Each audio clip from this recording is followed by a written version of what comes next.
Correction de l'exercice 46, page 209 de votre livre Myriade. Rappel de l'énoncé, dans la première question, vous devez démontrer que les droites AB et EF sont parallèles. Pour cela, nous allons calculer le rapport AC sur EC. Quand je remplace AC par sa valeur et EC par sa valeur, je trouve 1,4 sur 3,5. Puis je calcule le rapport BC sur CF et je trouve 1,2 sur 3.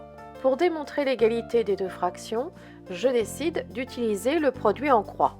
Pour cela, je vais multiplier les diagonales et je regarde les résultats. 1,4 fois 3, ça me donne 4,2. Et 3,5 fois 1,2 me donne également 4,2. J'aurais pu également calculer 1,4 divisé par 3,5 et 1,2 divisé par 3 et j'aurais constaté qu'à chaque fois je trouvais 0,4. J'en conclus que les rapports AC sur EC et BC sur CF sont égaux.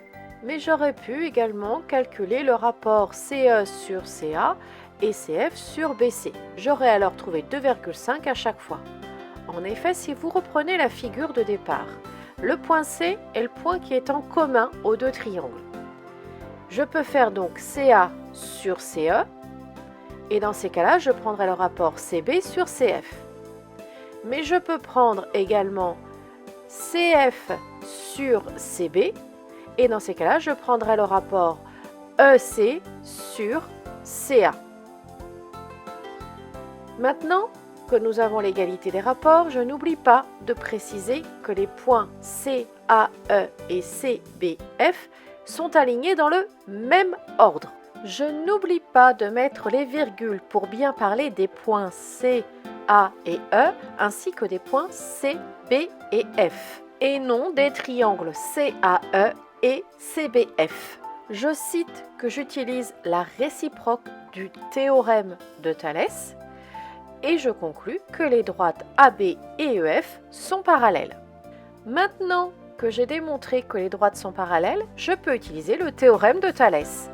Cela me donnera une autre égalité de rapport et je pourrai calculer la longueur AB. Pour utiliser le théorème de Thalès, il faut des droites parallèles. C'est ce qu'on a démontré dans la première question. Et il faut des droites séquentes. Et là, ce sont les droites AE et BF qui sont séquentes en C. Je me rappelle du danger souvent répété par le professeur en classe. Les noms des droites séquentes et des droites parallèles doivent changer. Sinon, vous êtes en train de dire que deux droites parallèles sont séquentes, ce qui n'est donc pas possible.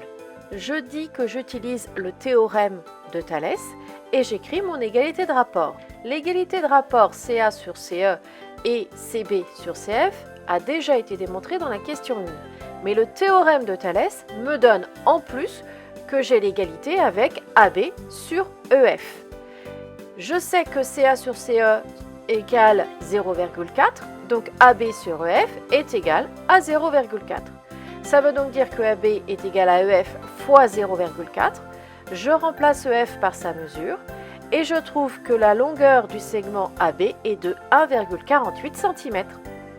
En seconde, je n'aurai que la deuxième question.